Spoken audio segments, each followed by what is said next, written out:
I think this is a good segue to talk about like why we want to do the podcast in the first place, because what we were talking about. Oh crap, we can't keep that in. No. Well, we can start from here or whatever. Well, first, okay, you go ahead. I'm Jessere. I don't want to lose your concentration. Did I break up the flow?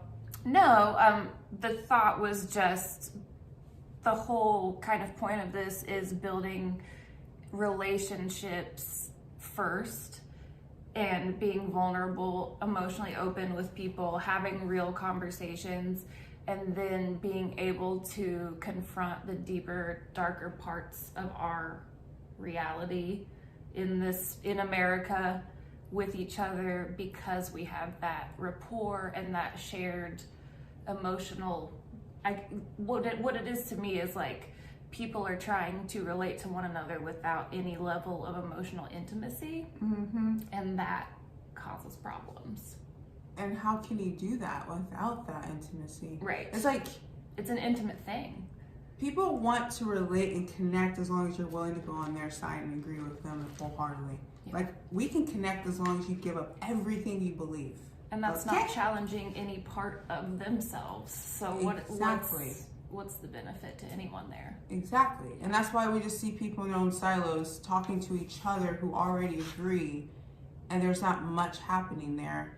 And then they get to the idea where they think that's a perception, so that's a reality. So when they go out into the real world, they're so dumbfounded that there's so many different perspectives that disagree with them. Or frankly, just enraged. Like having no tolerance to ambiguity, to frustration, to hearing things that are different from what they believe. Because we've created these echo chambers, and the algorithms really don't help that. But yeah, so it's about like building emotional stamina, I guess, too. Yes. To have conversations and be uncomfortable and to show up authentically and make mistakes. You will. Yeah. And you give the grace to that person that they're going to say something that probably will make you upset. Yeah. Which is where the title came from. Hurt my feelings. Yes. There you go. An invitation to hurt my feelings. Yeah, but it's not to say bring it on, hurt me. Yeah. But it's more saying I'm coming into this conversation knowing the stakes. Mm-hmm. But the stakes are not high enough for us to connect and understand each other. And that's why I went to this podcast. And I feel like for us, we have been hurting each other's feelings for 12 years. I'm kidding. No. Well, actually, maybe. No, in a healthy way. I think in the healthiest way. Yeah. I guess we can pin that and then talk about like how we met. Yeah. Because that was, you could say spontaneous. I'm still trying to figure out like the day. Yeah, I don't think we really know exactly how we met. We were in each other's orbits, and then finally we collided. Had conversations. Probably, yes. Yes.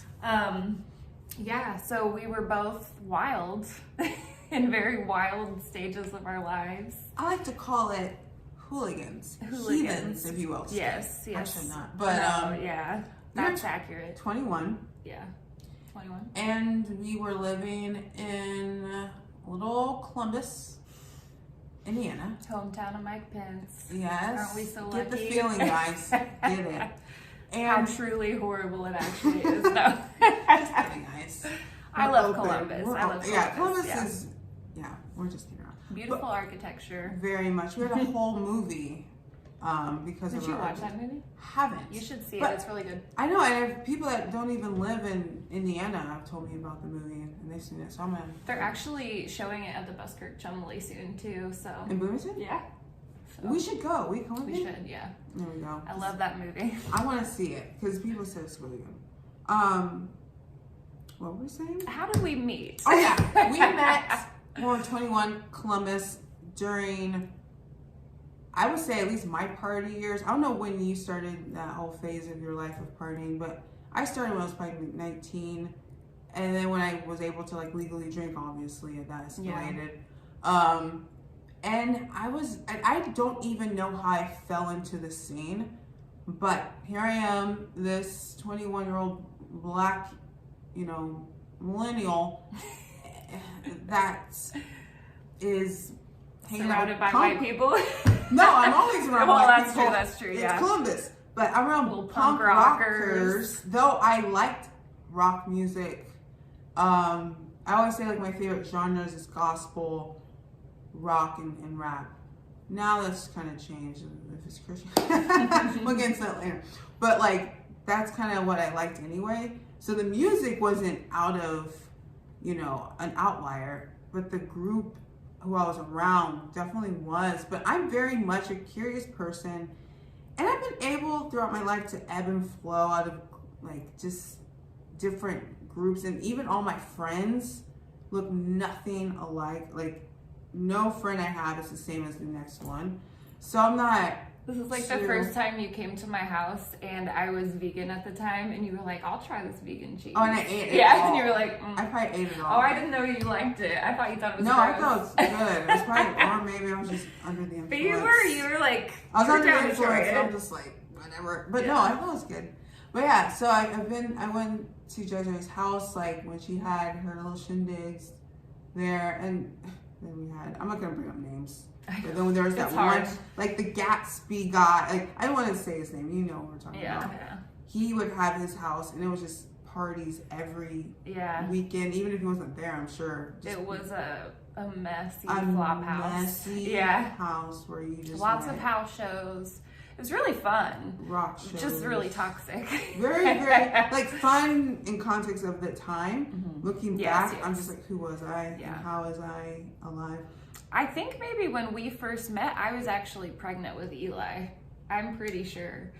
So I was totally sober. Pregnant. Yeah, I don't remember. Yeah, so I was like pretty wild. I was doing drugs and drinking a lot, and then I got pregnant with my daughter when I was on the tail end of 19, and I had her when I was 20, and then I was pretty much sober, but my husband's an only child, and my sister is 10 and a half years younger than me, so both grandparents were like always down to watch the kids and stuff. So we would still kind of like party and stuff on the weekends, but it was much more stable. And then some rough stuff happened to me, which I don't want to get into here, but I started kind of using more again to like cope. But then when I got pregnant with Eli, my life was actually really pretty level, and I was finally kind of getting out of some of that stuff. But then, after that, it took years of therapy to really really work stuff out.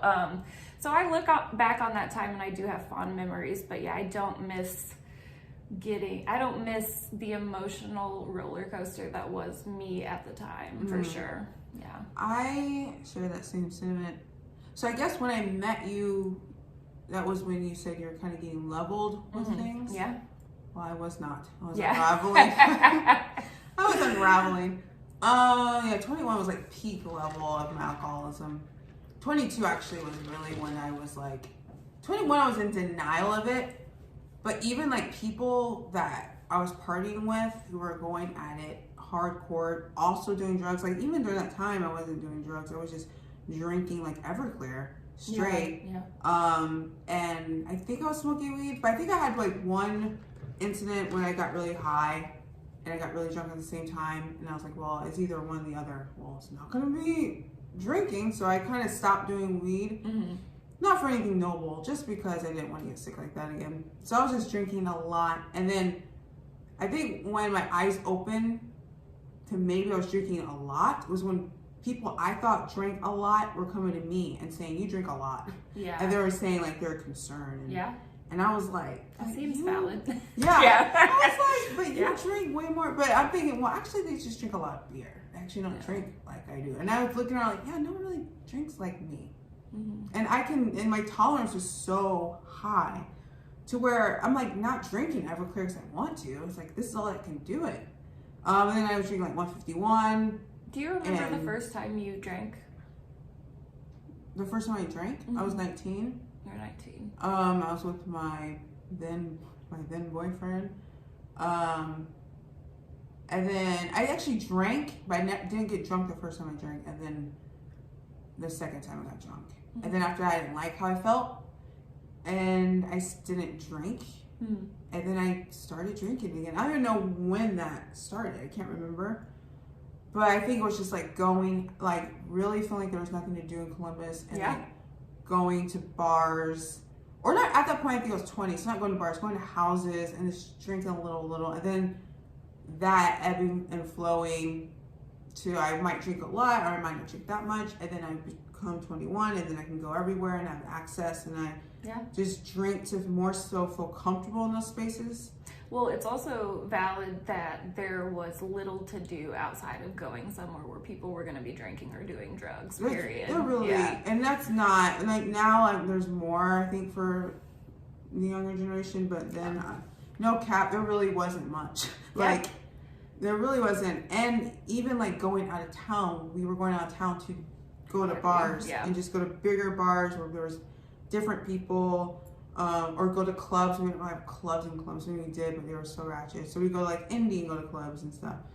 Well, but honestly, too, like meth and heroin are big issues everywhere. But in Indiana, too, like there are people that were on and still are on a lot harder stuff than we are, and it's just like not uncommon in Columbus in the state in general. So it's definitely an area where, if you don't really stay vigilant and healthy and find other outlets, it's so easy to slip into.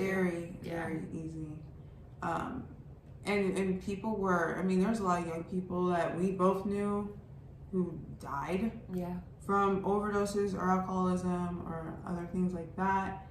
And so, it was pretty bad.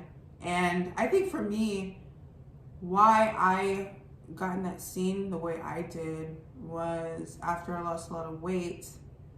When I was, I think 18 is when I like lost all my weight, and that was like at the tail end of high school. So then I graduate, and then I'm like, okay, I'm ready to kind of date, you know, but then I wasn't ready. Like I was actually not prepared for that life. It was very uncomfortable.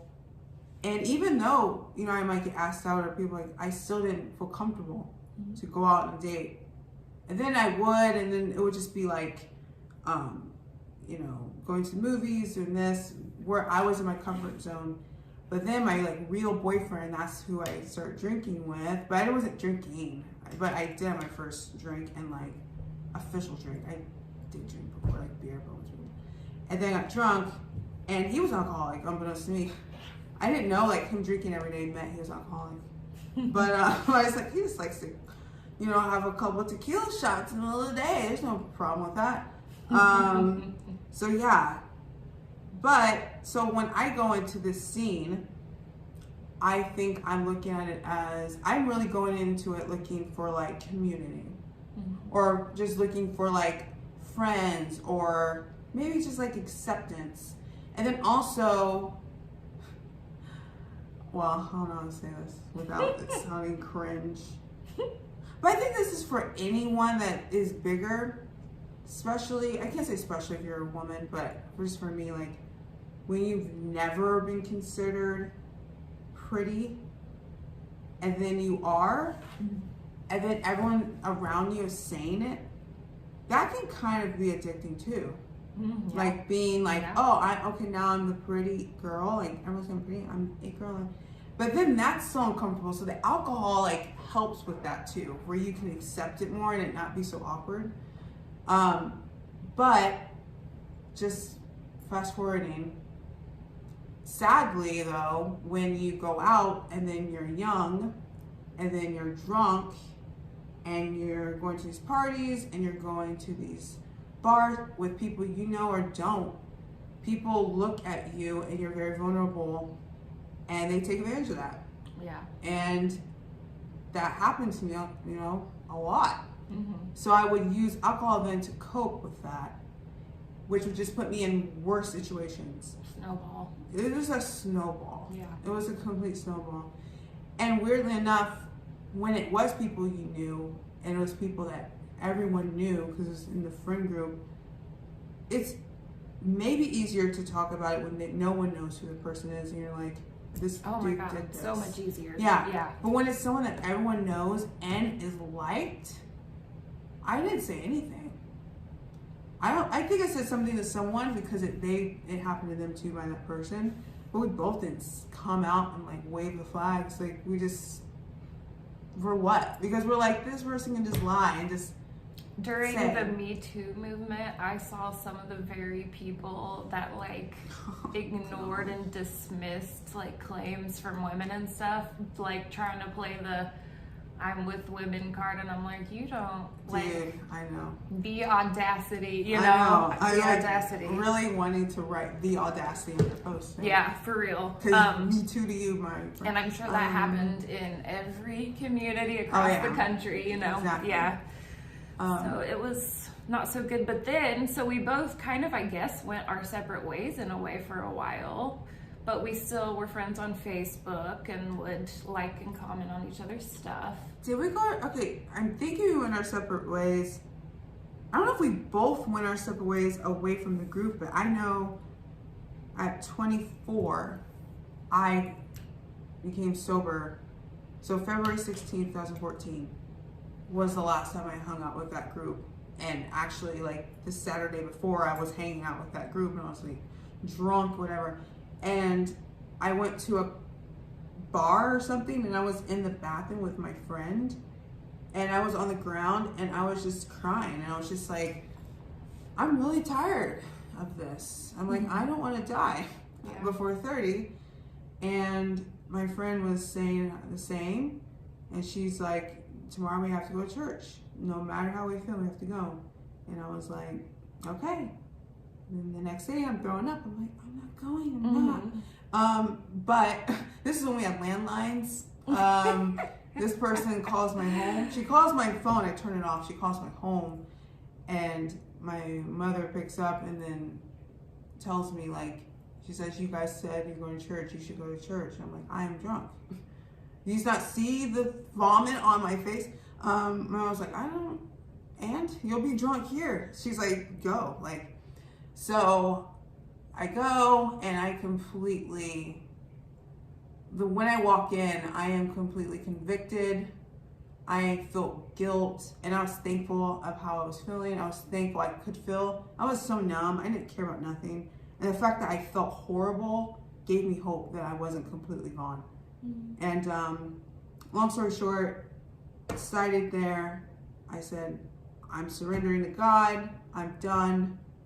And I just prayed to God to help me with withdrawals because I had tried to quit before, but I got sick and then I had no withdrawals and I did not drink after that day and I stopped hanging out with 99.9% of everybody. And that day or the next day I started reading my Bible every day and I was just like, this is what I'm doing.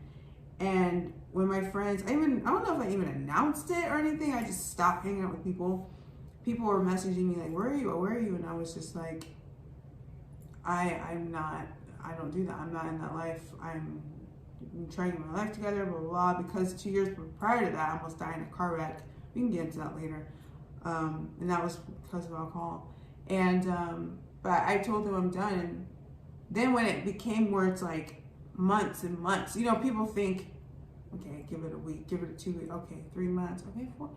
And then when I started talking about God and I started talking about my testimony, I had a couple of friends message me privately. They're like, okay, what really is it? They did not believe it was God, or they didn't want to believe it was God. Yeah. They want me to say, okay, I really went to rehab or something. Right. And I told them, I was like, no, it's God.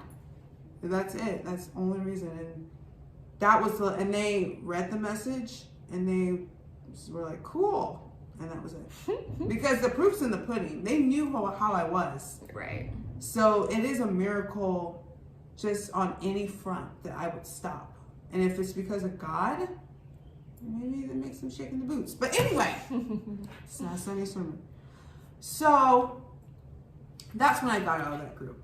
So I'm guessing, what age did you leave? I mean, so I would still, hang out, but it wasn't like, I couldn't be as involved because I had kids to take care of. But really, what happened is I was like, I need to be in nature. Like, I want to be somewhere where we have like space to raise our kids, and I can grow food, and, you know, we can have a lifestyle that's like different from what we're doing now.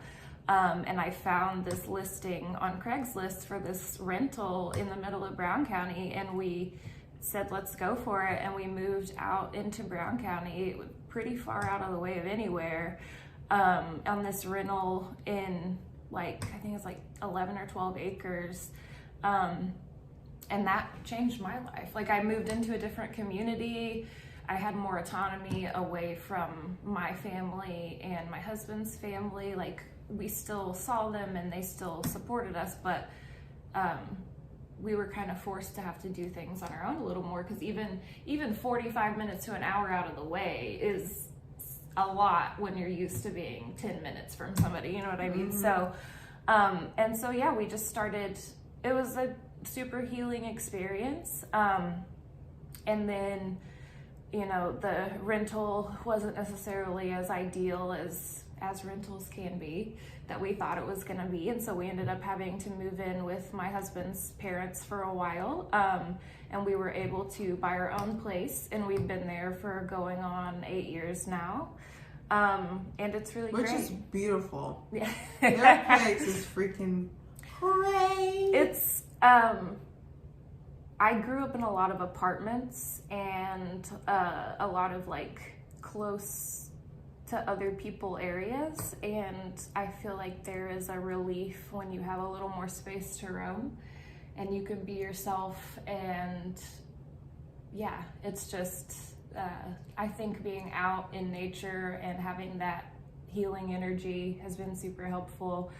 And yeah, it's been great for me, and there are all types of people who need all different things, and I enjoy going to cities and visiting and doing all that, but I really love where I live, and it's really helped me. So, and like I said, I've been in therapy for going on a decade, so that helps too. Therapy's good. Yeah. I started doing that.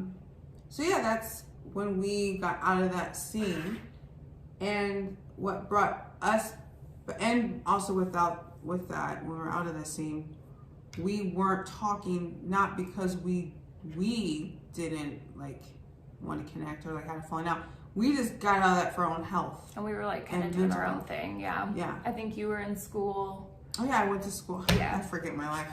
Went to school. But one thing I think that could be added in there for both of us is we got out of there, but then we also started doing a lot of self-study, because I started reading a lot, and so I know obviously you were very vocal when like the stuff with Trayvon Martin happened. And whatnot, and I was too. I remember we kind of stayed connected in some ways over those things on Facebook. Since 2013. Yeah, so we were both, I know you were doing a lot of reading, right? And like kind of rediscovering like your Black identity. Is that fair what to Black say? is? Yeah. Well, yeah, because I went to Indiana University in Columbus, and there I decided to go after my dream, which was to be a writer professionally. So obviously with that, you're reading a lot of authors, and you're reading a lot of writers and thinkers and philosophers. But they gave you kind of agency to read people you wanted to read. So I decided to do a paper or my thesis on Toni Morrison's book, The Bluest Eye, after I read it. And then I really pretty much devoured her. Everything about her style, like to the words she used, to the genre she like wrote about, and why she used fiction to write about non-fictional things and deep things that we all go through, especially in the Black American community. And then with that, I started just discovering other authors and started asking questions on why I wasn't taught these authors, why certain history was like kept, I felt just was hoarded and kept from everyone in the class, not just Black kids, but everyone. And rediscovering that, and then the Trayvon Martin thing collided with all of that discovery, and Black Lives Matter was not a thing, but that was hashtagging on Twitter, And I was just being more vocal about the disparities within the Black community, just more vocal about what I was learning. And then in the classrooms, more vocal about what I was learning. And using those times as chances to talk about Black American issues that wasn't being talked about in my classes. I was always the only Black kid every grade since 7, and it didn't stop when I was in college. Still was the only Black kid. So when we're writing papers, or when we can like bring in an author, we want to talk about their work, I would bring in someone Black and I would talk about their work. And obviously you have to make it relevant to what we're speaking to, but I would always take that chance to talk about these things that I thought was important. So when Trayvon Martin happened, and George Zimmerman and all of that, and then Black Lives Matter started to become a thing, I was interested in the group because I felt like it was speaking to a lot that I felt needed to be talked about during that time. And I think that's when we started. I don't know if we had a conversation on that, but I do think we had commented on things. And I remember you commenting on my stuff too. Yeah. I remember some arguments with some hateful white people, it's just always. I mean, not all. You guys don't understand. Hurt my feelings. But so it was when Alton Sterling and Philando Castile died within days of each other. That was really like, okay. And and that's 2016. Yeah. 3 years later. I feel like I reached out to you and was like, hey, are you okay? Like, is anything going on? Like, if there's anything going on, I want to be involved somehow. And then we started, Oh, yeah. Yeah. So, yeah. I feel like you reached out before that. I probably did. Like, because it had to be, because when Alton Sterling was murdered, then Philando Castile was murdered 24 hours after him. I believe this was July 5th, July 6th. Yeah. And then Sounds right. I was... Because our protest was on the 7th, right? Yeah, that's what I remember. I was upset's not the word. Very, very... numb. It's like when you get so mad, you just don't have a feeling. I think that's where I was. I was very numb with outrage. And I knew how I was feeling was very unhealthy, but I had to purge it. Thankfully, I was reading things like, the letter from Birmingham jail written by Dr. King, when he put in the letter that Black Americans should get their outrage out, at protests, at marches, like yelling out how you feel in a way that is healthy and it's not going to be dangerous for you or anyone involved. And I just when I was feeling that way, that came to mind, and I decided I wanted to do something and not just sit at home. So I just randomly messaged 15, 20 people that were friends, and Desiree, I think, was probably the first person I messaged, and I just told her what I was gonna do, and she pretty much was like, bet, like down. And then the next day we're just gonna silently go to City Hall and just have posters of like all the names. And at that point there was a lot, like Sandra Bland and Tamara Rice and then Trayvon Martin, of course. And we're just holding up the signs. And there was Black, there was white people out there. I think at that point 15 people were there. And we posted on Facebook, hey, if you want to come down and silently protest with us, we're here. And then that kind of went viral, because nothing like that, not viral, but in the sense of like in Columbus, like maybe 80 shares, and that's a lot. Yeah. And it was more of, because nothing like that, I don't think happened. Actually, no, nothing like that happened at that point with a younger generation. Yeah. Definitely there was people that NAACP and African American Passion Alliance and other Black organizations obviously were there way before us, decades before us, and before I was born. But like an actual protest, very overt, on City Hall steps with kids, not kids, but in their 20s, with a cause like this during a very polarizing time. People found that, I guess, to some inspiring, and they shared, and they're happy we're doing it.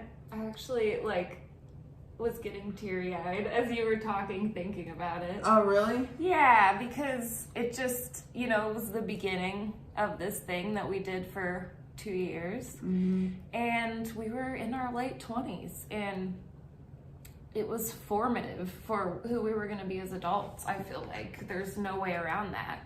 And with what you were saying, it sounds cheesy to say it was radical, but for the area we were in, it was kind of radical. And we were young, and we were out there because we cared, and we were like, somebody's got to do something, and this is what we can do. Mm-hmm. And then it grew to this other thing. And also want to point out, we weren't out there to become activists. We weren't being like, okay, we're going to become the activist of Columbus. We seriously were just trying to raise awareness for what was going on. And then when we were there, Desiree and I were talking about what's next. Do we go home now after this is done and just roll up our posters and wait for the next person to die? Or do we do something here? We didn't even know what to call whatever we were thinking about. But we made a private group on Facebook and then decided to come up with the name. And then we just went with Black Lives Matter. After going over their core 6 objectives, we felt like, one, we supported it, but also we had to tailor objectives to our city that fit. Yeah. And so we didn't. And we deliberated on whether to keep the name or not. Oh yeah, we deliberated. Yeah. And we didn't just say, okay, protest group, now we're a thing. I think we took time to set the groundwork on how it was going to look, what we want to do, and even how we're going to announce it. We organized a whole meeting to have an announcement about our group and invite anyone in the community could come, ask us questions. We wanted to be very transparent, so there weren't any narratives going around oh, here's this BLM trying to come in and destroy.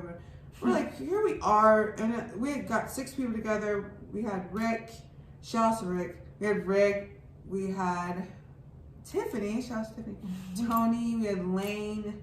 Is that it? You, me? That was 6 people, right?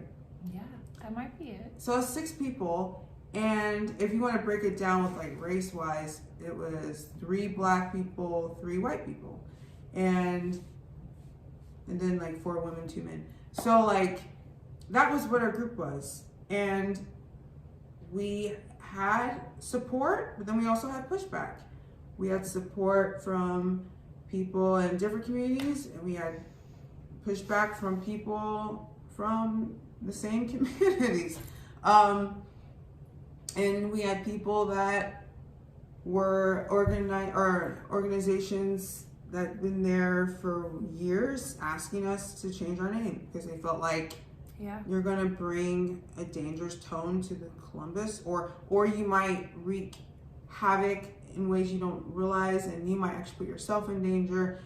And we were just very sure of ourselves, not in a cocky way, but I think at that point, ignorance of youth. Maybe the ignorance of youth, but we were 26, 27, and also I feel we just really logically sensed how we were going to do it and how we weren't going to be doing protests to do protests or whatever. We pretty much had a strategy that was really going to try to be a community builder and not a divider in our city. And each of us had our own role too. So that actually helped too. So it wasn't just us just coming together okay, what are we doing? We each were what are our high skill sets? How that serve the group in the city? So Desiree was the ally mentor, and then I was the leader, you could say. And then Rick was the community liaison or something like that. He could schmooze, obviously. Yeah, he can. No, but yeah. He's got connections. He got connections.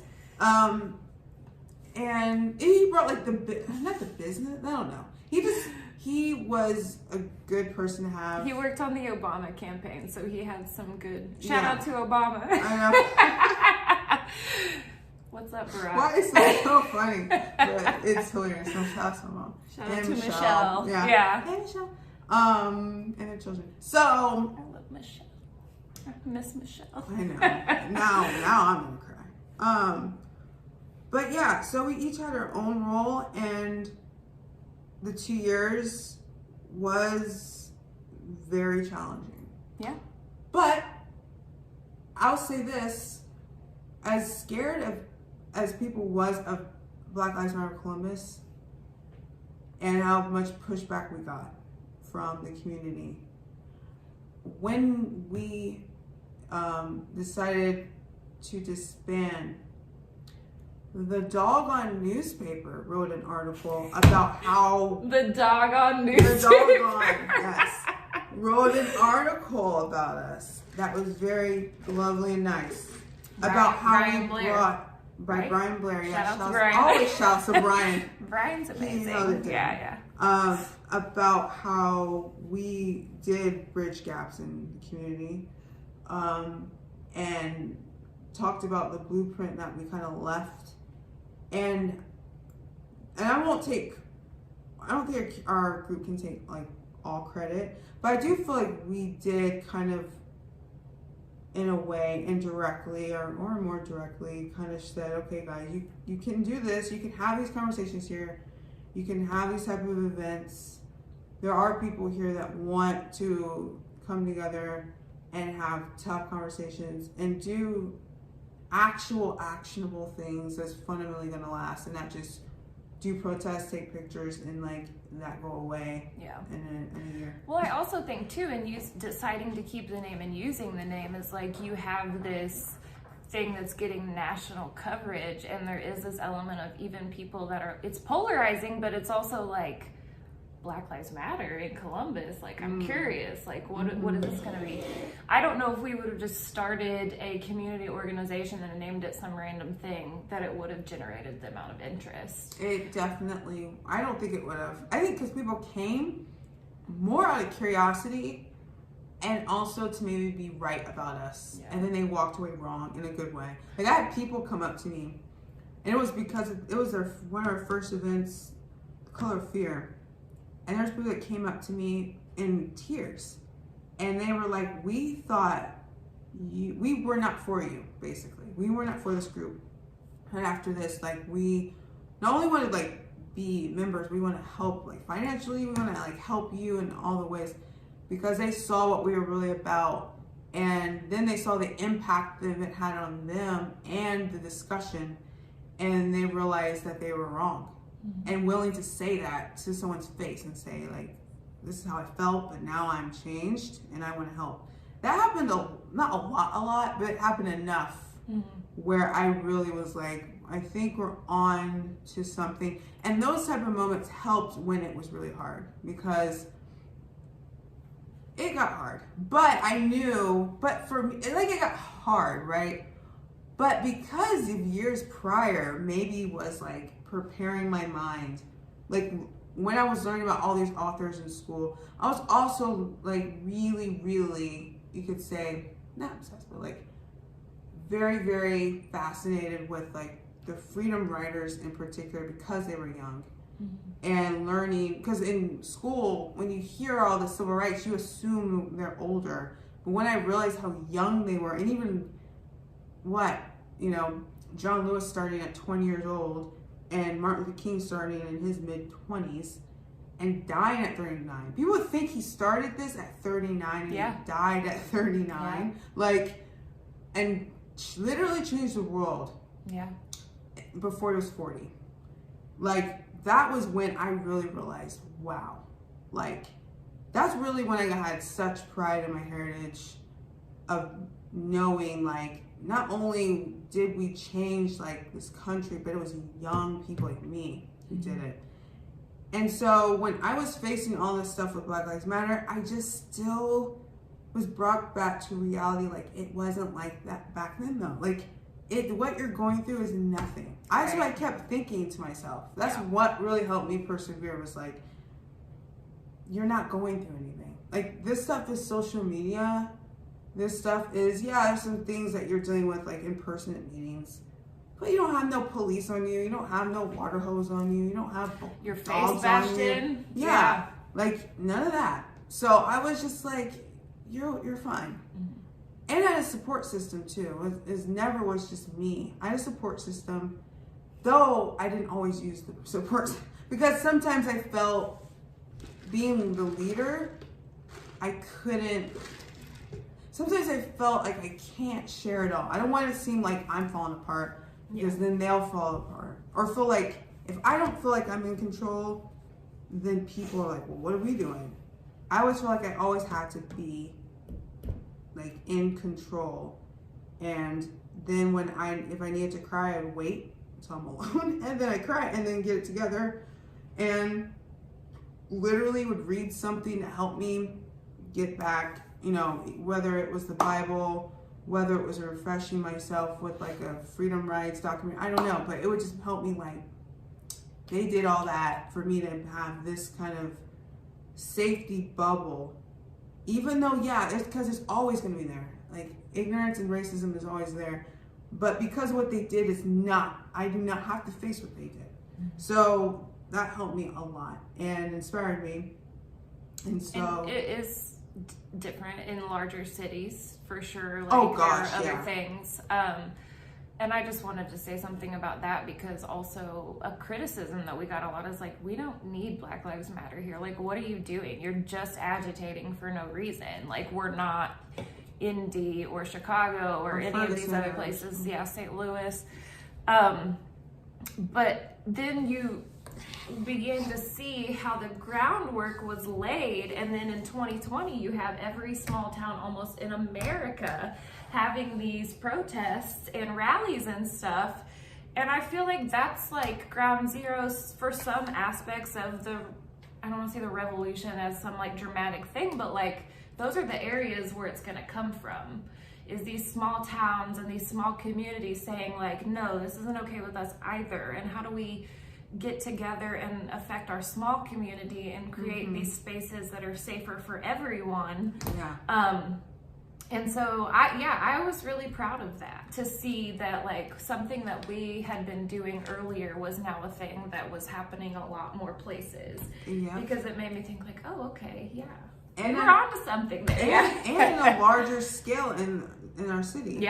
With the same people that never joined at all in 2 years with BLM. Then we're like, let's not get started on that. We'll just do that. Well, wait, that's another episode. But like, with what Jezra is saying, that's another episode.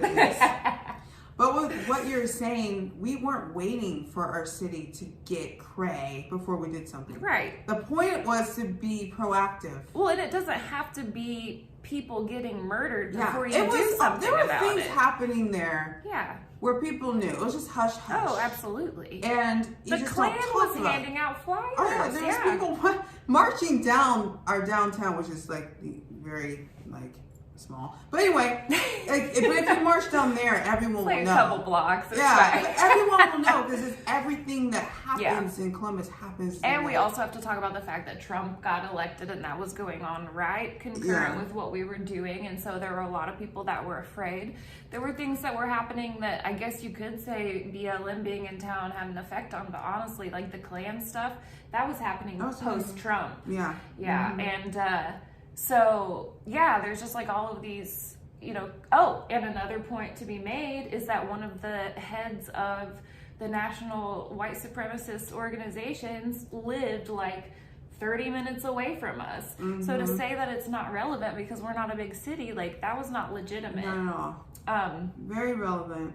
So anyway. And also a self-proclaimed white supremacist, whatever, like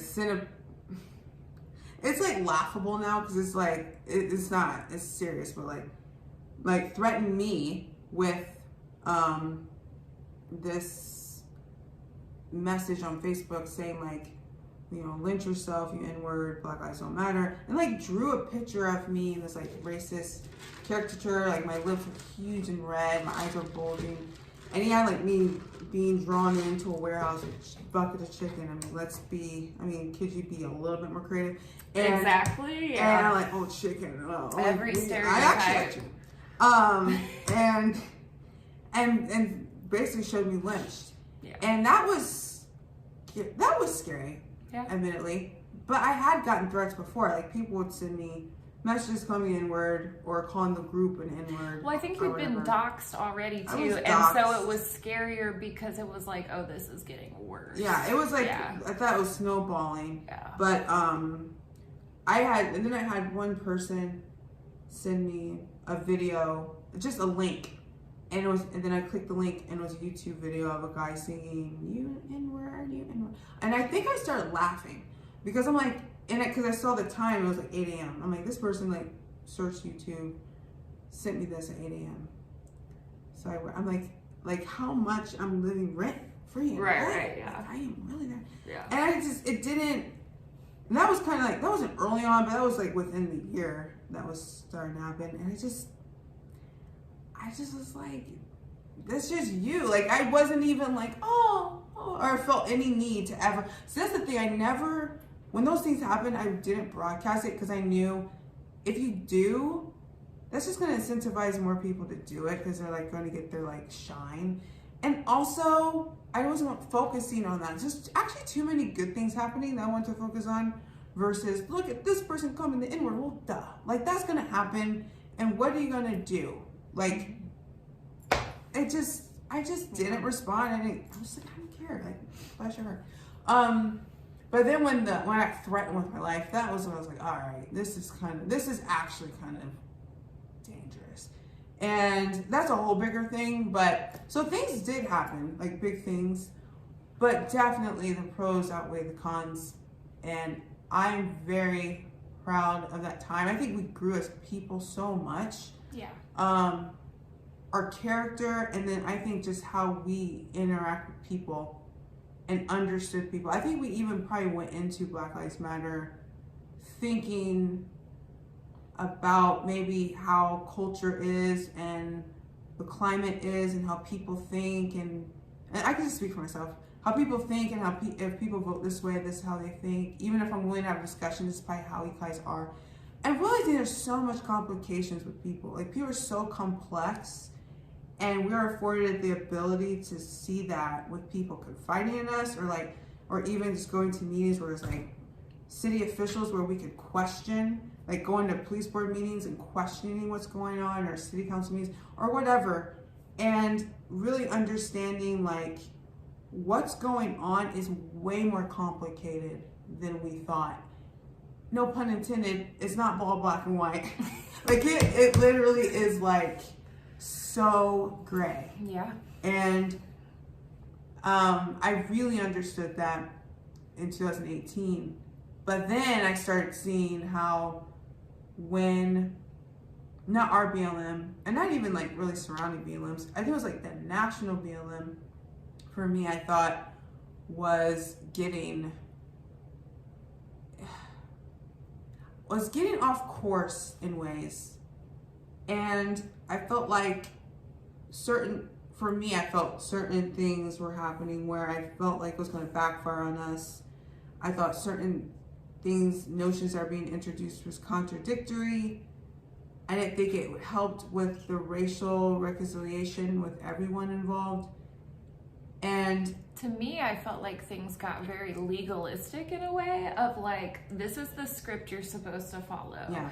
If you don't say the correct things in the correct order to the correct person, if you don't play by the rules perfectly, then you're out. You're not a part of the club anymore, and you're either racist or whatever. Yeah.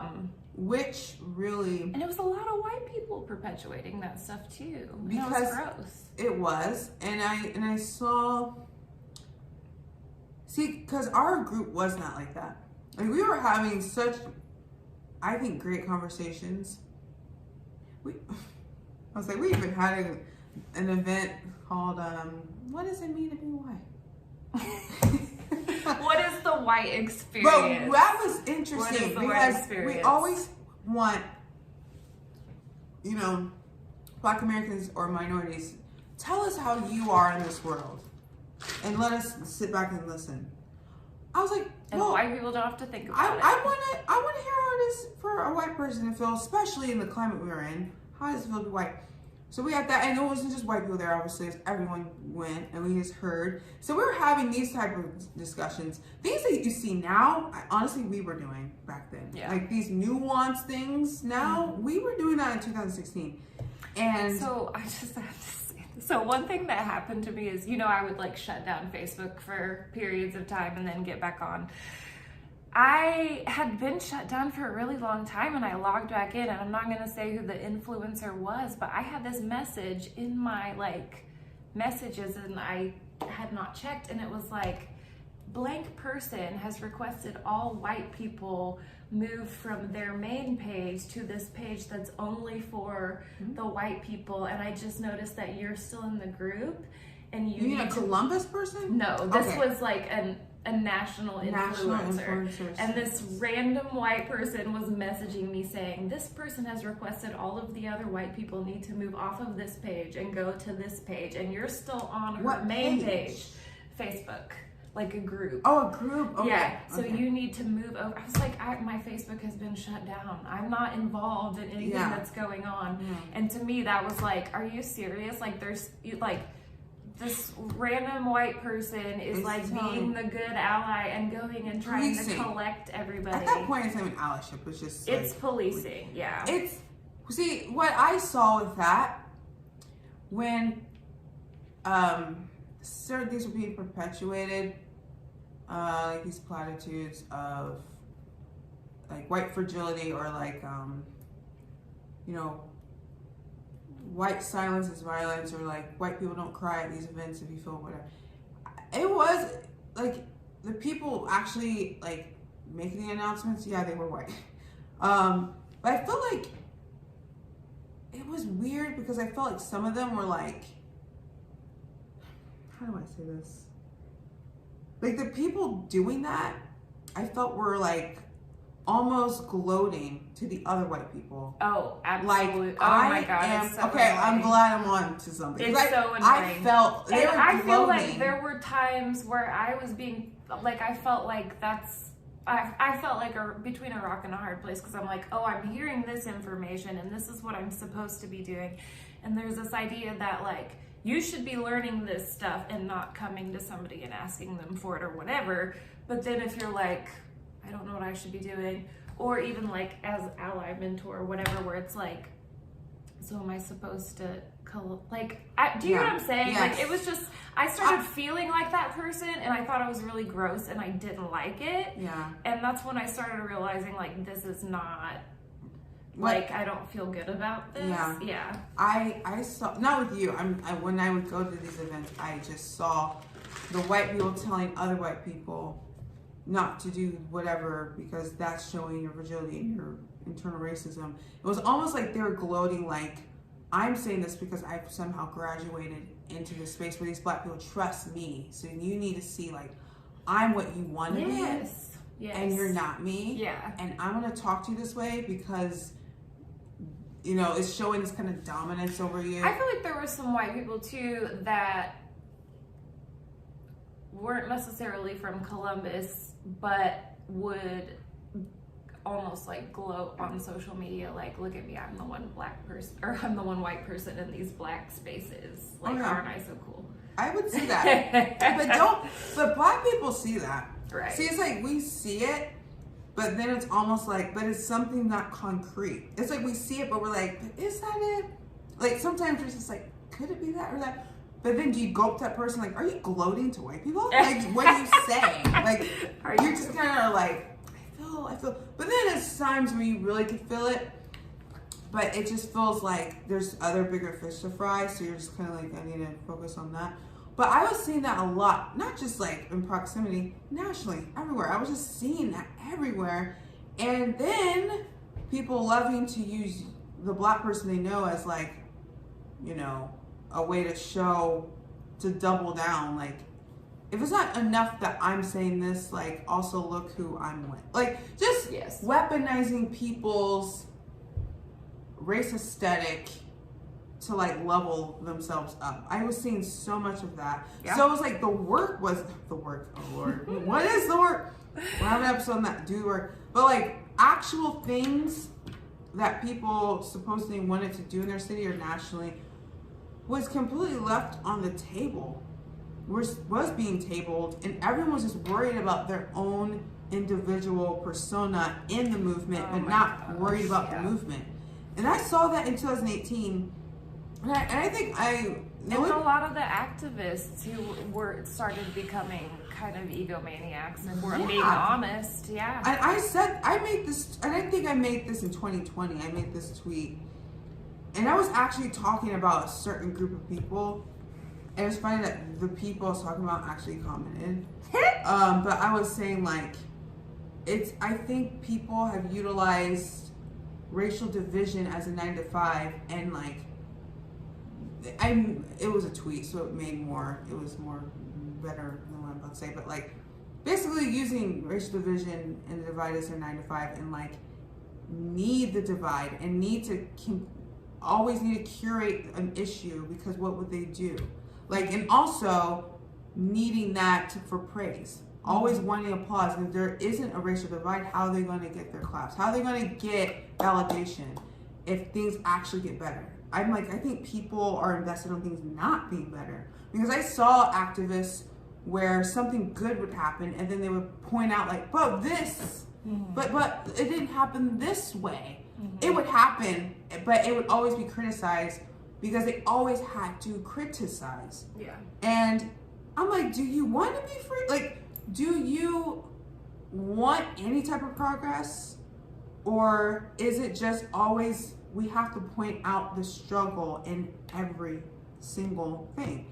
And I was just, at that point I was frustrated, but I will be honest too, I think that there were a lot of times when we were doing BLM that if we had been a little bit older and a little bit wiser, maybe we wouldn't have rolled our eyes so much, or like been as petty as we were sometimes. But we were young, and I think we both learned a lot from that, of like, there really are a lot of people that are trying their best, and they're not going to say or do the right things, and it might be a little annoying, but it doesn't mean you just like discount the situation. Yeah. I look back at conversations. I totally agree. Yeah. Because there's some people I'm like, nah, valid. But then there's some people that I'm like, no. Yeah. That was actually that was just a complicated situation that maybe didn't even speak to like a national, that was just like an interpersonal thing. Yeah. Us. Yeah. But I just connected it to like a bigger thing. Like, yeah, but you learn, and then you can look back, and thankfully that shows growth, because you can look back and see like, yo, that wasn't it. And well, let's be honest here, okay? So there are just as many struggles and hardships to be dealt with other left-leaning, progressive and liberal people. Oh, I was talking about yeah. No, that's I was talking about left and right. Just like for everyone the here. audience. Yeah, for the audience. Probably like, it's almost more annoying to deal with. I thought we both were talking. Yeah, well, I guess we are, but I just needed to say it out loud. Yeah. Yeah, I guess people might not. These criticisms are actually nonpartisan or bipartisan, I guess. Yeah. Yeah, we're talking about everyone. What we're saying, we're not saying everyone on a side. I'm everyone. Yeah. And also we're all messy. Yeah, but the latter, or at what we're talking about before with gloating or whatever, that's actually in the progressive areas. No. Yeah. Like that's actually in the liberal spaces. What I was saying. But then I could say the person. See, I would hate to say like, but then the person that was threatening me was on the right. But like, he voted for it. But I'm not saying that represents those people. But so both sides get criticism, but then both sides. There were Republicans helping us though with BLM. The thing is and maybe this is overgeneralizing, but on the right, at least you can have a general idea of what you're getting. On the left, you have people that harbor just as many, ridiculous is probably being unfair, but just as many biases or just as many whatevers, but they want so badly to be good and to be right that the criticism, like the ability to take criticism or perceive themselves as anything but the right side, I feel like. And with them, they're good. Like, they're fine until you confront them on something they might have, on the blind spot they might have. Then they go for your throat. Not all, but there has been people where you think you can actually go to them because they seem like they understand. And then you go to them and say, you know, this or this, and they're like, what? Oh my goodness. No, because then they feel like if they mess up, that means they're racist. Or if they mess up, that means they're not the perfect white ally. Or if they mess up, you know, they gotta wear like 50 more safety pins on their shirt. Like, there are also people that will come at you from the first second they're like giving you their like credentials as to why they are like a safe person. oh yeah. That's usually a red flag.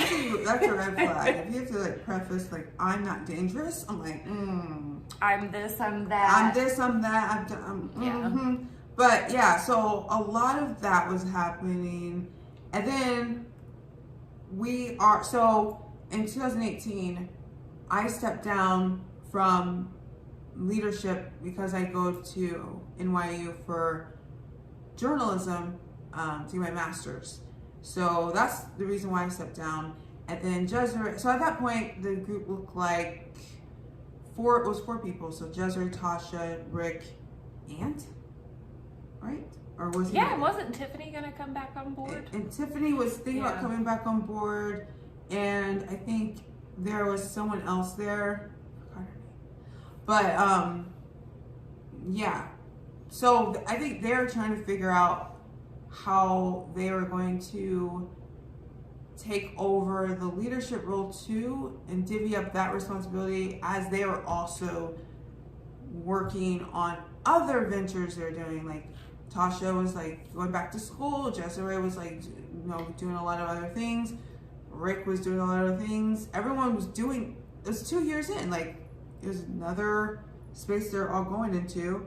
And for me to leave, that was a lot of different roles that had to be leveled out.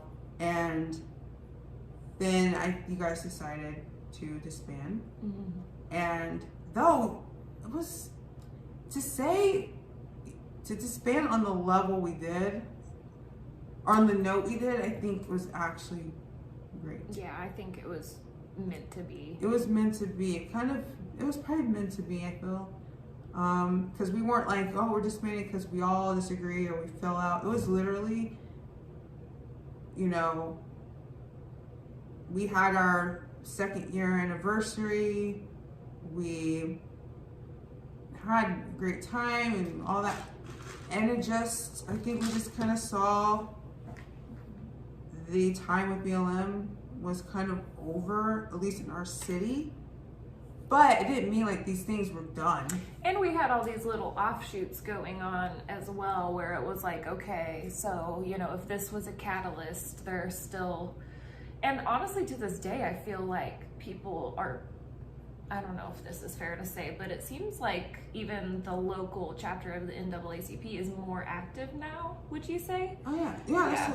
I mean, I think Alyssa, when she was the head of NAACP, when we went to George Floyd, she shout out our group. Yeah. Like, kind of, and she shout out Quinn Wiggins, who, I mean, she's the GOAT. Quinn Wiggins was the first president of the NAACP in Columbus. Nice. She shout out her and then our group, saying like, not saying we did everything, but kind of was like, you know, that we were the catalyst of this type of environment. Yeah. This cultural environment that was happening in Columbus. And so to go from BLMC to, for us, right? And then to go to this protest, and this is George Floyd protest in Columbus 2020, and literally over 1,000 people were there. To say I was shocked is not the word. I was so shocked, but I also was like, you know, how do you say? Listen, this was hurt my feelings. I'm just gonna call it as it is. I was pissed off. I was shocked. Right or wrong? I had mixed feelings. Like, I was like, see, the thing is like, we saw the protests are happening nationally, like in New York, even abroad. Like, people in freaking Japan was marching for George Floyd. And so, and thousands of people. But when you see it in the hometown where you literally were doing this type of work, and it being so embraced, where it was like where we had our, and I just had flashbacks when we were there, of our protest in 2016, of us 15 people, to the same stairs holding, you know, thousands. It was crazy. Overflow across the street. Like, it was mixed feelings, because I was like, in a weird way, optimistic, but then I was like, what's the catch here? Yeah. Like, why are all you really here? That's what I was thinking. As a white person who was involved with a racial justice organization, that the reason that I felt so pissed off about it, and I'm not saying I didn't have any good feelings as well, but I knew so many people who unfollowed me, unfriended me, stopped talking to me, who, you know, I could go into detail, but I'm not going to go into detail, but like, saw the people that I would try to have conversations with, and they'd be like, I'm not interested in that. Like, I know what you're doing, but I'm not interested. Suddenly be so interested and be like, I get it now. I didn't get it before, but now I get it. And I'm like, I don't think you do, though. I think right now you're stuck at home. You're stuck at home. You're on social media, and everybody's saying this is the way to be good right now. This is if you want to be on the right side of history, this is what you need to do right now. That's, And people, so, a lot, dude, there was two people, I feel like maybe a couple more, but those two people that came up to me before I even, like, got to where you were standing, stopped me and said, who I either had pushback with, or they weren't involved, were there with their signs and said, I just want to say you were right. That happened. Or someone said, I was going to say thank you for starting when you did. Because what they were saying was, it took me this much time. Yeah. But I'm thinking, and it was very short, whatever, but I'm thinking, is it because in a real literal way, you can get lost in the crowd here and you're safe? And then figuratively too. Like, safety in numbers. Safety in numbers. Because there was no safety in numbers with BLMC in 2016. Especially with Black Lives Matter then, people were not on board. Like, actually now no one's on board. We'll talk about it later. But at the peak of them in 2020, it was almost like, if you weren't involved, what's wrong with you? Yeah. But, and then in 2016, it was like, if you're involved, what is wrong with you? Yeah. That was what it was. And once again, not so much a physical unsafety, but a social unsafety. Yeah, social unsafety, not physical. And so we both had repercussions from that. I had repercussions in my family and my friendships, and basically anybody that dealt with me from that point on. And like, that's fine, but then to see the flip, it was just really hard. It was hard. It was hard, but it was so funny because at that time in 2020, I had already had such a different point of view of Black Lives Matter, and I don't know if you did too, but it was almost like we got together. And then we started talking, and I was like, I thought you were going to be pissed at me for me kind of coming to this conclusion, but you have the same conclusion. Same so we literally, it's kind of weird and scary when me and Desiree will have we'll be like, okay, we want to tell you something. And then it's literally the same thing, and it's the same angle and view. We'll be like, you're not going to guess what I'm thinking. And you're like, guess. And we had the same conclusion in 2020 where BLM was like being praised, we were the two already in it, looking at it like, yo, what's going on? Yeah. Like, we had questions and we wanted answers. And it was like, when I was there, I'm like, you guys are late. That's what I kept thinking. I was like, you guys are all late. But I think also we independently came up with the idea that being antagonistic wasn't antagonistic in the sense of like confrontational and needing to make a person feel down on themselves for their beliefs or their missteps or whatever. I think we both independently realized that it was a kind of a spiritual thing, and that also you have to connect and you have to do it out of love, otherwise it's not genuine. It's not real. 100%. And that speaks to, honestly, the nonviolent philosophy of civil rights movement. Like how that is so over our heads and like always spoke about every year, but we don't really even dive into what was actually happening, because it's all these like, you know, everyone's just made these into these like, oh, like cute romantic sentiments of just like darkness drives out darkness. Oh, but that's literal. Like, he's not saying this to be cute. Like, he's literally saying darkness does not drive out darkness, only love does it. Like, and when I really looked at what like his letters, his sermons, looking at Congressman Lewis, looking at like the Freedom Rights and SNCC, and all these people like Diane Nash and all of these people, what they're actually saying, I'm like, honestly, it's not as complicated as we're making it. We're making it so freaking complicated. What we need to do is just look at people the way we want people to look at us, and have conversations where I'm not looking at you as a Republican or Democrat, or I'm not looking at you as a political alignment or whatever. I'm looking at you as a human. There's an argument between us. There is a disagreement between us. And we need to just talk on why that's there. And we need to talk on what's going on and how we're going to come together in a realistic way. It's not coming together where we're holding hands and we're like, well, just really understanding that person a little bit more. And those conversations do not happen once. It's an ongoing thing. It's not like you have a conversation, a panel, and all of a sudden everyone's come to Jesus. Oh, no, it's like over time. And that's why people now are everything's so quick. Social media has made everyone want things so freaking quick.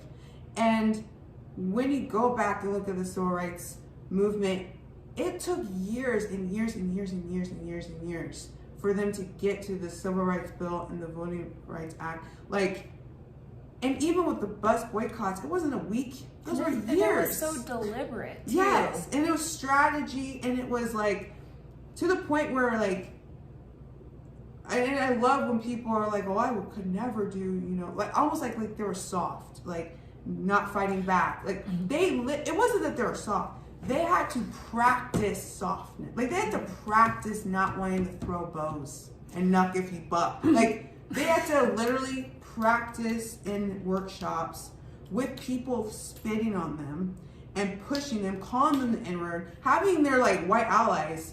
And obviously they're telling them to do it, but calling them the N-word, spitting on them, so that when it really happened, they could stay in control.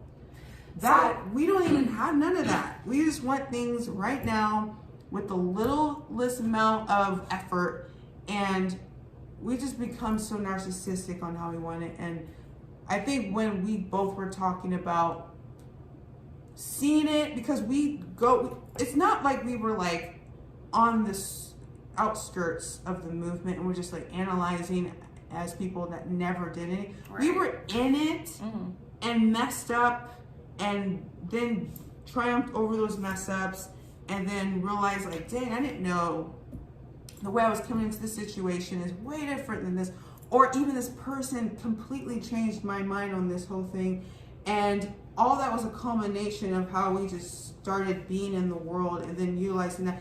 And I think for me, when I went to New York and I started like, what I learned with Black Lives Matter, what I learned with just people with Black Lives Matter, and then going to New York and treating people just the way, it's so cliche, but like having conversations with people I never would, but understanding like all because they disagree doesn't mean they're bad. All because we didn't vote the same doesn't mean they're horrible. Actually, there's something here that I can gain and they can gain from me. And I have friends that I never thought I would have. And I owe it a lot to the growth of that movement. So by the time 2020 happens, and I'm still seeing it superficial. It's still like, say this, do this, wear this, post this, buy this, tweet this, but never talk to that person on the other. Never. I want to backtrack a minute because it actually reminded me of my mom and I had a conversation within the past couple of years, and it was about Christ, where I was like talking about how one of the things that I realized was, because with nonviolence, people are like, oh, that's something that was ingrained to keep you a victim or yada, yada, yada.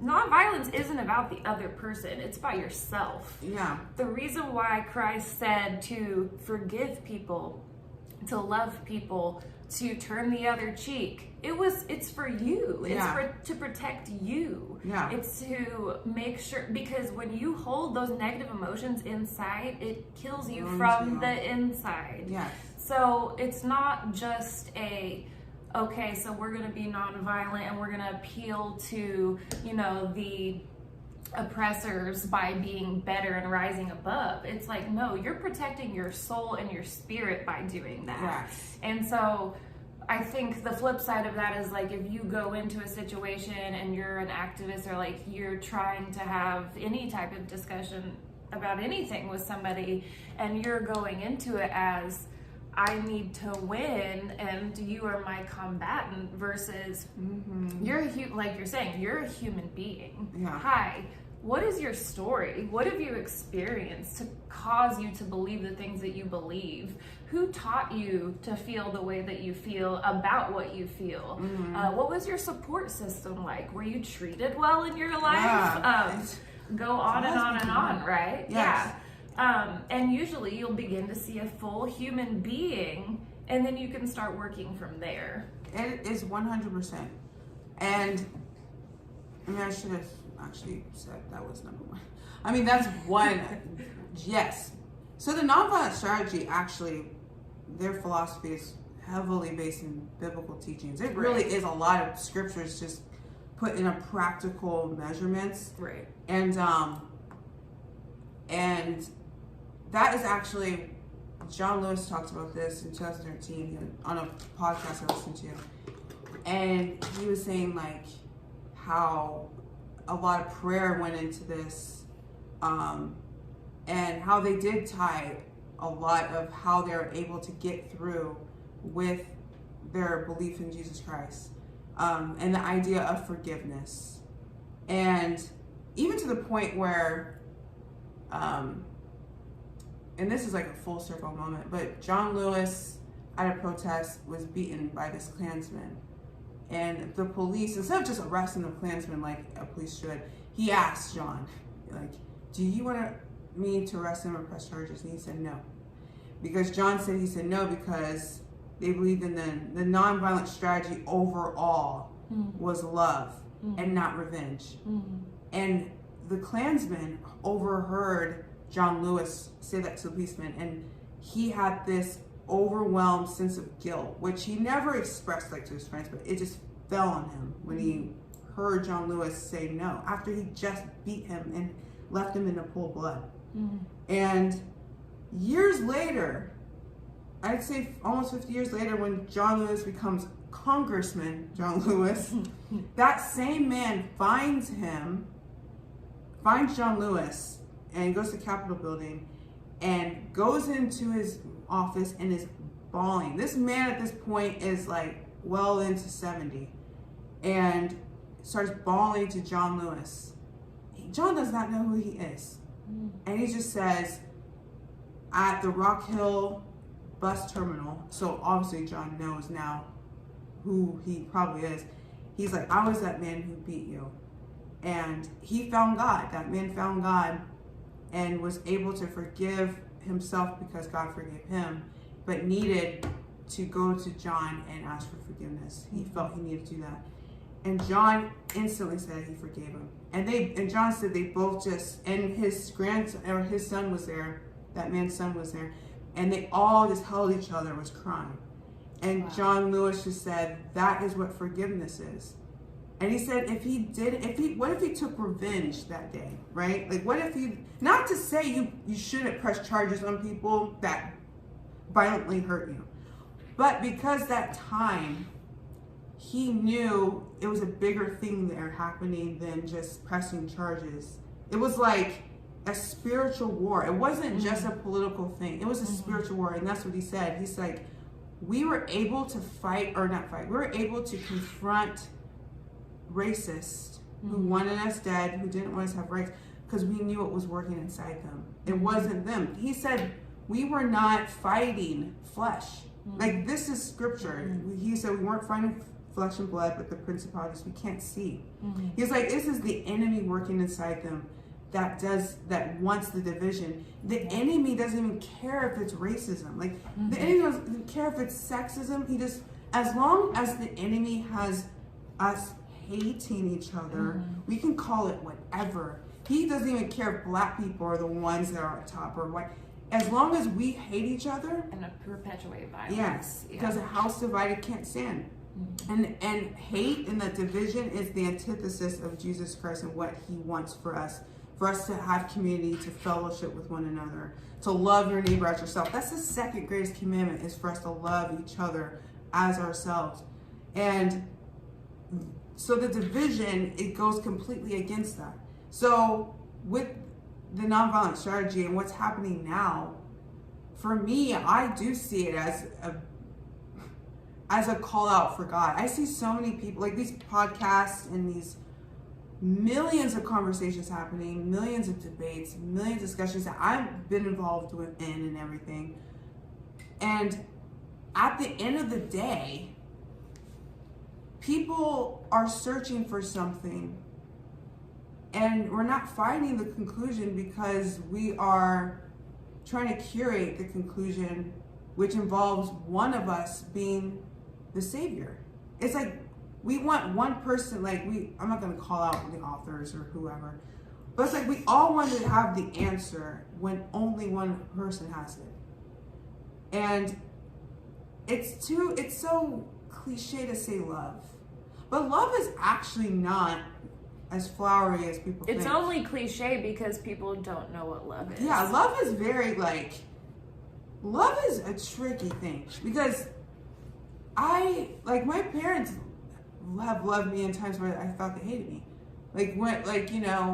Maybe saying you can't do this, and me being like, why can't I do this? They're saying I can't go out with this person, or can't go here, because they love me. And even though I don't get to do what I get to do, they're protecting me. Because they don't even care if I dislike them in the moment. The love they have for me is more than that. And I think right now, people don't really want to love people. Like, people don't really want to love people. They want to be nice, because being nice is actually selfish. It protects you. As long as I'm liked by this person, I'll say whatever they want to hear, even if it's in their worst interests. Or as long as my group still likes me, I will say whatever I got to say to this group, even if I don't even believe what I'm saying, even if I know that's hurtful, even if I know that's going to bridge a bigger divide. Or better yet, I will just ignore it altogether and pretend like it doesn't exist. Exactly. But love is a very boastful thing, and very hard to do. And I think it's like, probably with us, you think that the answer is complicated. You think having these, but I think it showed itself when we were having these discussions and people coming up to us in tears or whatever changed. It was a heart thing. It wasn't an intellectual thing that was happening. It wasn't like, I read a book and it was heart. It was always a heart thing when people were changed. And it was always a heart thing when I would be changed. And outside of the BLM or the race climate, just with people in general, with me, I can't, now that, and we can get into the whole spiritual aspect, like with me this last year, which I feel like I've had this, but it's very potent now. I cannot go outside my house without really understanding each person was made by God. Mm-hmm. That changes my whole perspective. And before, I think especially in New York, it's very easy to have like a hard exterior. Yeah. In certain areas, I think you need that to survive. Yeah. But like in general, it's very easy to build that up. And it's just very easy just in life now to just be so like on edge. But I find it so, like, I get so much out of it, even if I'm not having a great day. Just the interactions I have with people, I want it to be as pleasant as possible. Like, I want to show kindness as much as I can with people now. Like, even if I see someone having a rough day, this is not, and I don't even think this is me. I think this is the change that God's had in me. Where I remember seeing, like, it's funny, I went to Dollar Tree. I could see that this person that was the cashier just looked like they are having, just like they're tired, like having a bad day, maybe. And I got out of my line to go in their line just to be, not to like change, like not to stop, like, how are you? But to just maybe crack a joke and just be nice or be kind, whatever. And I think that is what it's like an individual choice just to be a better person. I think that's just what it really is. And we just need a lot of more people coming to that conclusion to individually choose. No matter if I stand freaking alone, I'm just going to do the right thing. Even if there's no group here with me, there's no event to go to, even if it's just me always choosing, every time I walk out that door, I'm going to be kind to everyone or try. That is what it is. It's not just always going to these meetings and just talking about yourself or each other and how great. I mean, we do need those discussions. If it's really going to go somewhere, if people aren't going to get kicked out because they say the wrong thing, but for me, I may have in my own mind, in my own self, that I'm just going to choose to be a kind person and do what God requires of me.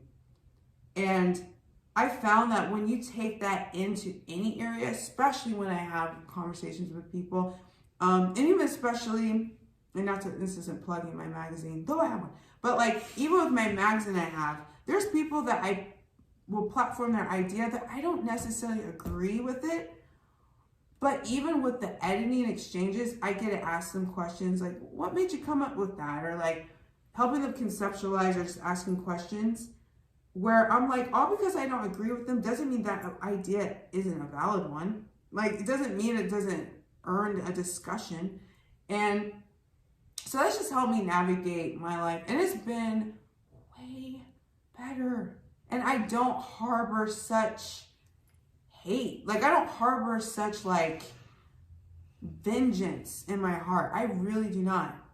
It bothers me so bad when I see it online. Before, of course it did, but now it really bothers me. I try not to be online that much.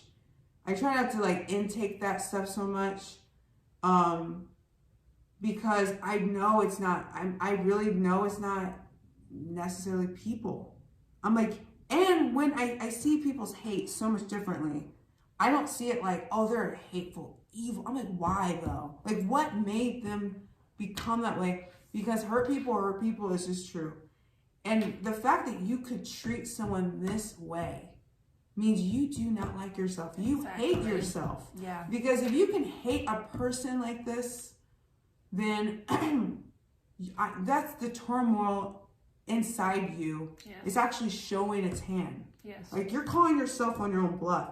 And the more you love yourself in a healthy way, not narcissistic, but the healthy love you have for yourself. Once again, we don't know what love is, right? We'll define. But like, the way I see love is the way I see it defined in the scriptures, and I try and I adapt that with me, which is why I just find it easier to be kind to someone versus not. Because I truly try to live by the first and second commandment. And so when I do see someone being hateful, or if I see someone trying to like give attitude, I know it's not. I'm like, it's some in you that's doing this. I just see it deeper now. And when we had a discussion, I see that we saw that. And so when I was hearing, what was happening at the Floyd protests, and not to say what they're saying was off-ish. I would say not to say what they're saying was off, but it wasn't on the mark. I feel like what you're saying is what we thought the answer was 5 years ago. But now that we've gone through all that and vetted, we're realizing like this is an antiquated idea. This is not it. That's what I was thinking. You guys are just late. Yeah. Like I was like, that was so 2016. Like it's not there. You guys are off. Like you guys are like, it's not there, guys. We tried. We thought it was there too. Well, I also think there was a lot of misplaced anger and frustration that was about COVID that got put onto that situation. And I'm not saying that there wasn't valid anger and frustration, especially coming out of the Black community. But as far as all these random white people that showed up that hadn't been anywhere around, I think they wanted an outlet. And I think that was an easy one. And that's also not okay. Yeah, that's actually a good point. Obviously, if we say 2020 pandemic, and also I think that was why not all, but a lot of people came out because they want to come out of their house. And it was okay to come out of your house if you're moving inside of a protest. And perhaps maybe people went out there for only that and decided, actually, I want to do something. Who knows? But like, I also I have to say, so the other day I made I had a memory come up, and the memory was like, I can't even remember what it said, something about a protest. And I was like, while I regret using the word comrades unironically, blah, blah, blah. And I was saying it like as a joke, but then somebody commented and was like, why ironically? And I'm like, I don't have time to address that right now. But the whole white people playing revolutionary thing is old and tired, and it needs to like go the way of the dinosaurs. Because it doesn't do anything but prevent. It's a role. It's an imaginary role that you've created for yourself to feel like you're doing something or that you're being something. And I actually do think that there is a complementary role of that in the Black community that's like trying to be Malcolm or Martin. Yes. I'm not sure if that's my place to say, but I do think that is a thing. You can say it. No, it's true. So I'll say it. Yeah. But especially for the white people that are listening, it's like you are not radical and revolutionary unless you're doing anything but sitting down, shutting up, and loving and listening. And that kind of got into the sit down and shut up territory of what was happening previously. But I think the difference is learning that everything isn't about you all the time. So you're saying with white people, they need to... It's not like sit down and shut up because you're not allowed to say anything. Yeah. It's like, take a step back. Is this about me right now? Everyone? Huh? Should that be applied to everyone? It should be applied to everyone. But I just feel like a lot of white people walk around with entitlement because they've never been in a place where they're not allowed to be the main character. Especially white men. White men live their lives as the main character. Well, I mean, so can do we a say lot all? of white girls. Yes. Well, no, there's nuance. This is why. So I want to do an episode on what everyone knows interracial dating, but I want to do an interracial friendship episode. And like maybe we can discuss like how it is, like what it is to be Black and white, and actually how that like does that really like play into our friendship with being different races and ethnicities, which it does. But we can in different ways. We can talk about that. But I will say, with that too, I feel like everyone needs to take a step back. Like, yeah, absolutely. Everyone at this juncture wants to be the main character. Yeah.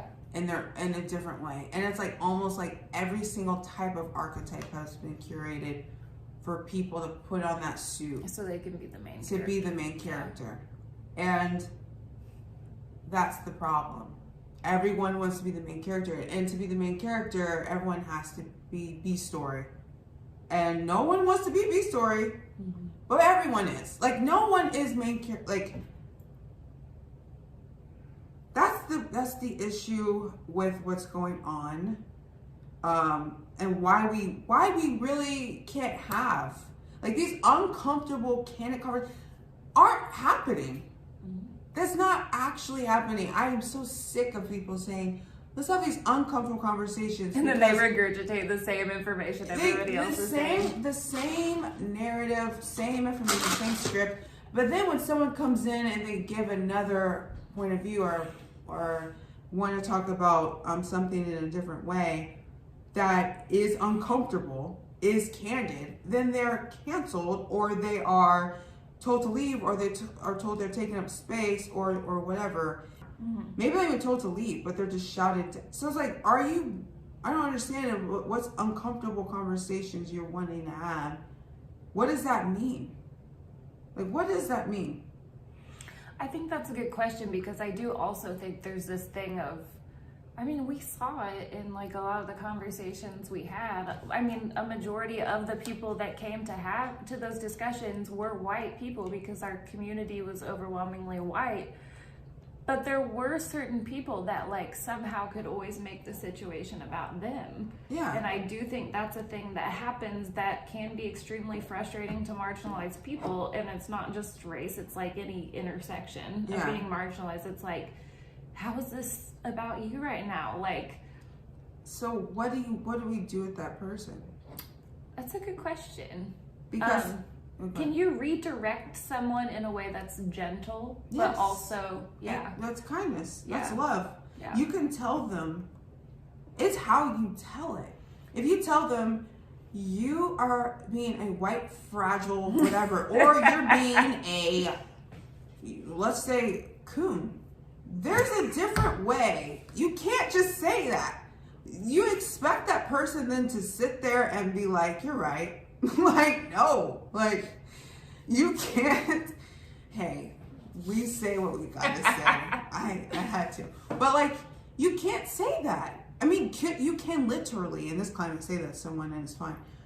But if you really want to have a human interaction where it goes somewhere, you can't talk to people like that. Because what if someone talked to you like that? Mm-hmm. How would you feel? There is a definite way to talk to someone that is making something about themselves, because usually sometimes that person doesn't know. They're just so apt to be that way. They don't even know. But it's narcissism, which is kind of what we're talking about. And we can't convert them and like change them in that one moment. You can confront them, or you can challenge them in a way to get them to talk more, to maybe they will realize, okay, maybe I don't know what I'm talking about here, and I should probably sit down, versus you should sit down, you don't know what you're talking about. Actually, you could, if they have like a rebuttal to something you're saying that you might thought was pretty well thought out, or self-explainable, and they just have this thing, ask them more questions about why they have that thing, and then maybe they'll realize, maybe I don't really know. I was just a knee-jerk reaction just to disagree with you, but actually I haven't even conceptualized why I disagree with you. You can help that person see themselves without making them feel horrible and discard them as a human. There's just a way to go. But it's more, you could say sexy or more cool to downgrade them, to show some dominance, to show how aware you are about the subject and how non-aware they are. Versus, you know what, you're not aware about what I want you to be, so I'm gonna help you here in a way that's not going to denigrate to who you are. Like, that is where we need to be, but I don't ever see that.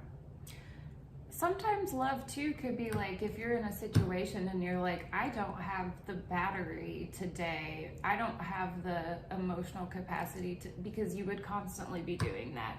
Sometimes love is just saying, I'm not gonna make this situation worse. If I'm safe right now and you're being a pain or whatever it is, you can always say, can we talk about this later? Yeah, or like, I'm just going to respectfully remove myself from the situation. Yeah. That's also a choice. Yeah. I said this on Twitter. You don't have to pick up every invitation to an argument you are invited to. Like, you don't have to always participate in everything. Like, all because someone wants you to, and I just have done this for my own self, but you can walk away from things and maybe just say, you know, or even in a discussion, let's say you're having a discussion, it gets heated, and you realize that person really is just not being open, and they're kind of like throwing low blows. Instead of doing it and throwing low blows back, just be like, maybe we should have this conversation when we're less heated. You can always walk away from things. You don't always have to continue something if you realize this isn't going to go anywhere but down. So that's an option too. But I feel like what's happening now is people are so staunched in their own mind, ego, and self that they are the main character and therefore they are right. Mm-hmm. And anyone that disagrees has to be challenged and changed. Mm-hmm. Or else society's doomed. Like, it's all or nothing with people. Mm-hmm. But we're not like that as humans. Mm-hmm. You're not like that. Like, people are, like, the grace people want to be given to themselves, they don't even give. Mm-hmm. At all. Mm-hmm. And, yeah, can I get an amen? Amen. Like, literally, that's how it is. It is, yeah. And it's just honestly declining. I see it less and less and less. I think that people are traumatized, and I think people are in pain. Yeah. And I think there are a million different ways to be traumatized, and there are a million different ways to feel pain. And sometimes when a person isn't healed, and I don't think there's such thing as a fully healed person. I think there are people that can manage it, and the pain will still maybe always be there. And maybe the pain serves as a catalyst for some of its own things as well. Mm-hmm. But when there are people that are in pain and they're traumatized and they're walking around, they can only react from a place of pain and trauma. And when you hear somebody else say, I'm in pain and I'm traumatized, and it's not the way you're in pain and it's not the trauma that you have, the first response is to either try to show that your trauma is more important mm-hmm. or stronger or more valid, or you say yours isn't real because mm-hmm. my experiences say that this happened to me, mm-hmm. and what you're saying conflicts that, so now it's no longer a part of my picture. Exactly. People are, that's so strange. Like, they'll take people's experience or trauma or etc. and act like it doesn't align with theirs. It's like contradicting, therefore, and validating them. Yeah. It's like, no, it's just different. Yeah. They're a different person that's lived a whole different life. That's a whole nother human. Mm-hmm. And if you think how you feel is going to be in the alignment of anyone, mm-hmm. you're going to be lost forever. Mm-hmm. Because no one has the exact same experience. Not even in your own family. Yeah. It's even happen like that. Yeah. So if you think that's going to happen on the outskirts, it's not. Mm-hmm. It's just so much. And we have been going on for 2 hours. We said we're going to do an hour. That was a whole lie. But so this is not the end of this discussion, honestly. But I think this is a great introduction to our podcast because we did not have a script at all. Mm-hmm. We just kind of were like, let's just talk. I wanted the script. Desiree said we are good. We're diving into the deep end. And I'm glad we didn't have a script because I didn't want a script. I guess I wanted, like, let's have all these questions. And she's like, we have these discussions on our own without recording. Constantly. Which is, just do what we do, but we're just going to press record. And I'm glad we did that. So I guess the way to wrap it up Let's wrap it up with just like fully wrapping up the last question. Yeah, how do we feel what does Hurt My Feelings hope to do differently than all these other podcasts? Because there's so many podcasts out there. People are trying to get to the bottom of stuff. But what do we want to do with our podcast that we truly are doing it different? Well, for me, part of the reason I pushed for us to just do it and not necessarily have it all planned out is because I feel like if we're trying to show people to show up authentically and to take the risk of being vulnerable and showing who they really are to people and maybe making mistakes. Maybe, eventually we're going to backtrack on something we said and be like, well, didn't think that all the way through. Mm-hmm. That's modeling that to people. So for me, it's about, we keep talking about radical vulnerability, and I think eventually we'll probably just talk about that for a whole show, maybe. Mm-hmm. But yeah, just being vulnerable and saying like, hey, this is what we've learned through our experiences. I was just listening to another podcast, I think it was Mark Maron's podcast, and he was talking about addiction specifically, but he said, I'm just putting this out here so that maybe somebody hears this and they don't have to take as long as it took for me to be able to get this right. And so I'm like, with our collective experiences, maybe somebody can listen to us, and instead of going through everything that we've been through so far, they can be like, oh yeah, love. Exactly. Acceptance, understanding. And those terms really being conceptualized, yes. Not just said. Yeah. But really like diving into it. Because platitudes are real. Yes. But you have to have the emotional component, otherwise they're just platitudes. Exactly. Okay, I'm done. You go ahead. Well, I agree with all that. Also, I want to say, we have been friends, I would say very close friends. We get closer and closer as we get older. We're both 33. We both met at 21. I'm about to be 34. About to be 34. So when she turned 34, it's like 2 months, and then I'm 34. And so 12 years, 13 years of friendship and like of such life, like revelations in our own ways, and then together. And also, we agree on so much, but also we're not the same people too. Like we're actually modeling in a way a micro of what America is. Like we have different stances on so much stuff, but I think because we are really close friends and we do love each other, when we do disagree, we know, or if we disagree and we have a moment where, let's say I say something that maybe offends Jess and we know we're not doing it on purpose. Right. Like we might hurt each other's feelings on accident, and we can actually then talk about that moment and it not like blow up our friendship. And I think that's what we're trying to model too, because you're going to see times where we're going to talk about topics where we're completely going to be, I hate the word polarized because that like assumes, whatever. But we're going to just see it completely different. Yeah. But we're not going to then say, well, that's the end of this whole podcast. We're done because we don't agree.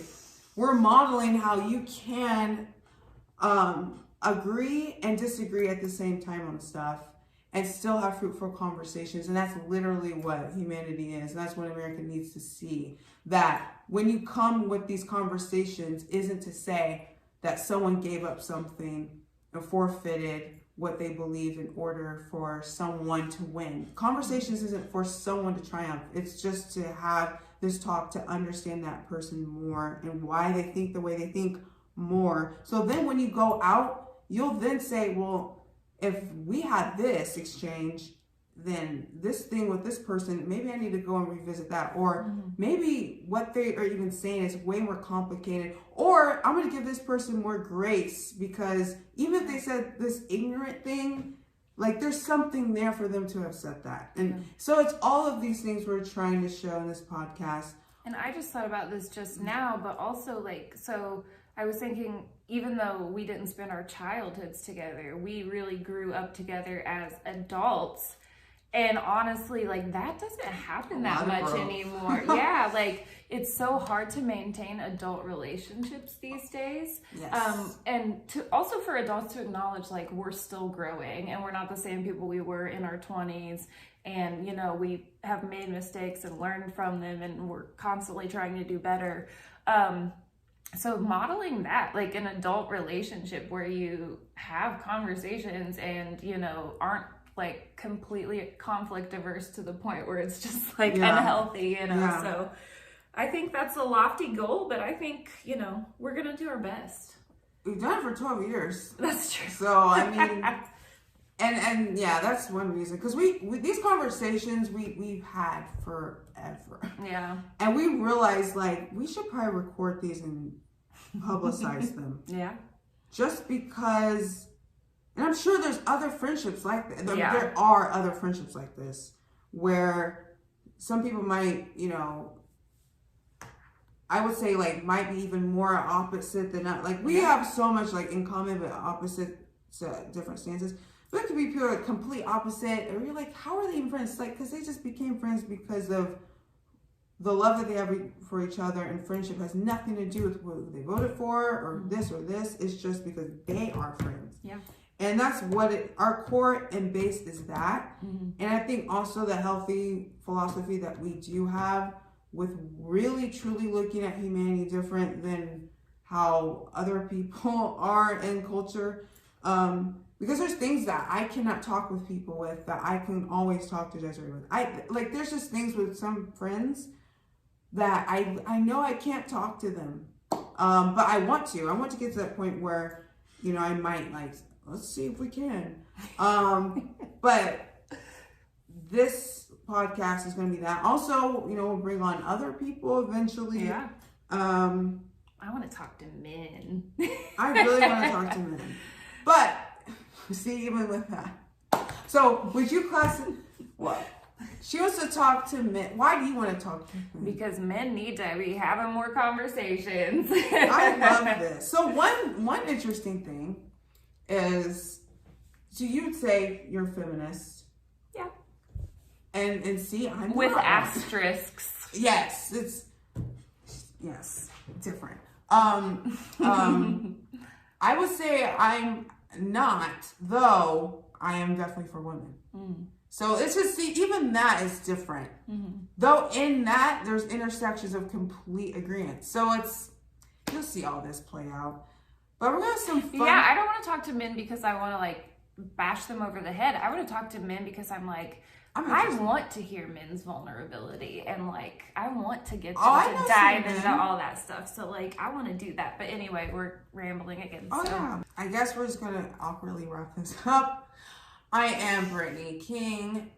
I'm Desiree Emberton. And you will see another episode of Hurt My Feelings. Thank you for tuning in. Peace. Bye.